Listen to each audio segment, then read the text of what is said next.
Hozir bizda koronagrafiya amaliyoti boshlanmoqda. Bu amaliyot yurak qon tomirlarini kontrast bo'yoq yordamida bo'yash orqali ko'rish imkonini beradi. Hozir bu amaliyot qanday bajariladi, qancha vaqt davom etadi, nimalarga e'tibor berish kerak, buni ko'rib chiqamiz.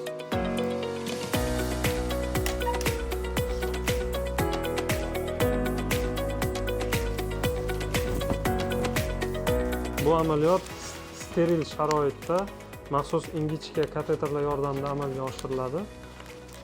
Xo'p, bemor hushida bo'ladi va bilak sohasi og'riqsizlantiriladi mahalliy lidokain yo navokain kabi dorilar bilan og'riqsizlantiriladi. Xo'p, tekshiruv operatsion hisoblanib, odatda 2 kishi bajaradi. Assistent va koronagrafiya bajaruvchi vrach. Xo'p, yaxshi ketyaptimi? Amaliyot maxsus igna yordamida arteriyaga, tomirga tushib olinadi va undan keyin instrumentlar, ya'ni introdyuser degan apparat o'rnatiladi. Yaxshimisiz? Matluba opa, tuzukmisiz? Zo'r.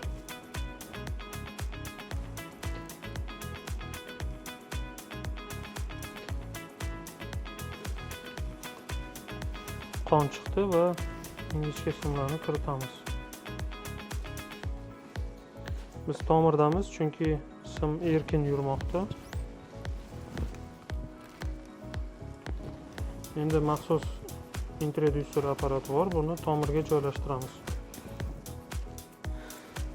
Chuqur nafas olib turamiz. Ozgina og'rishi mumkin, eng og'riqli joyi mana shu, xo'p. Og'rimasligi ham mumkin. Ha, og'riq kutmang.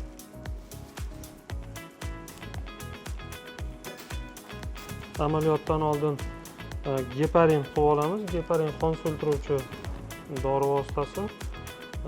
Tekshiruv davomida har xil asoratlarni, tromboz holatlarini oldini olish maqsadida.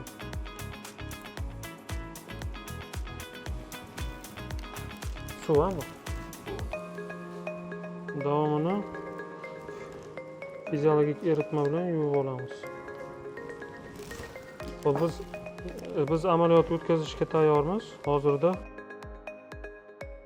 o'ng kateter yordamida yurakning o'ng tomiriga tushamiz. Ozgina.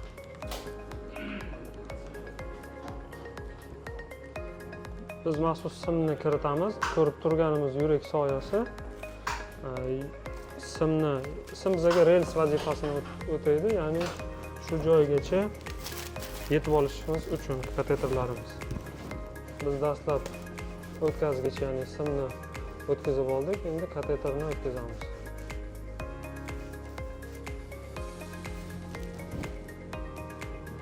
To'g'ri olamiz va simni olib tashlaymiz. Bu kontrast bo'yoq, ya'ni bo'yash orqali tomirni ko'ramiz.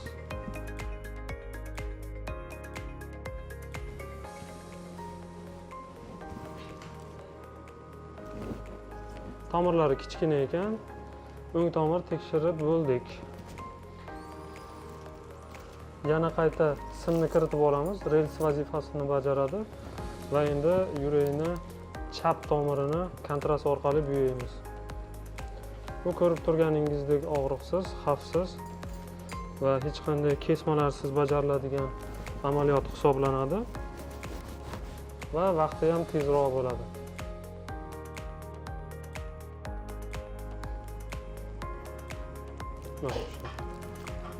Fiksatsiya. Ko'rib turganingiz yurakning soyasi. Yurakning soyasi. Biz endi chap koronar tomirga tushib olamiz. Ha, erkin nafas.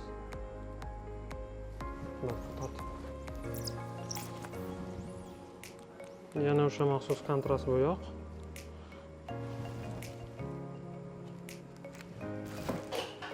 Biz chap koronar tomirdamiz va endi chap koronar tomirni ham bo'yaymiz.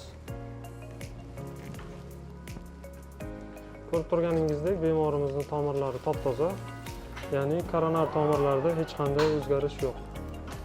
Matluba opa, yaxshimisiz? tomirlaringizni tekshirdik. Tomirlaringiz top-toza. Zo'r. Endi mana bu notekshirishni davolashimiz kerak. Xo'p, chap koronar tomirni ham 2-3 proyeksiyada olib qo'yamiz. Chunki tomirni 3D shaklida ko'rish uchun, ya'ni har tomondan ko'rib baholash maqsadida.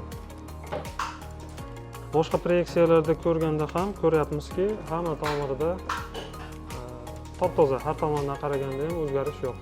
Ba'zi vaqtda bo'ladi, tomirni bitta proyeksiyada ko'rganda top-toza, lekin boshqa proyeksiyada ko'rganda kuchli o'zgarish aniqlanadi. Shuning uchun bitta proyeksiya emas, kamida chap tomonda 5 ta proyeksiyani olish maqsadga muvofiq hisoblanadi.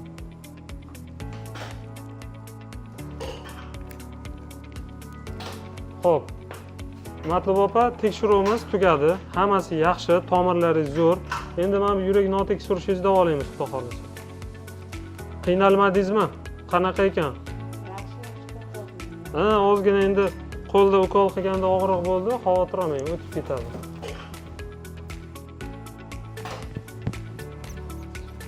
Tekshiruvimiz tugadi. Taxminan 10 minutcha bo'ldi. Sizda tez bo'ldi. Yaxshi o'tdi, xudo xolasa. Hech qanaqa asoratlarsiz, hammasi joyida. Ozgina og'riq bo'ladi.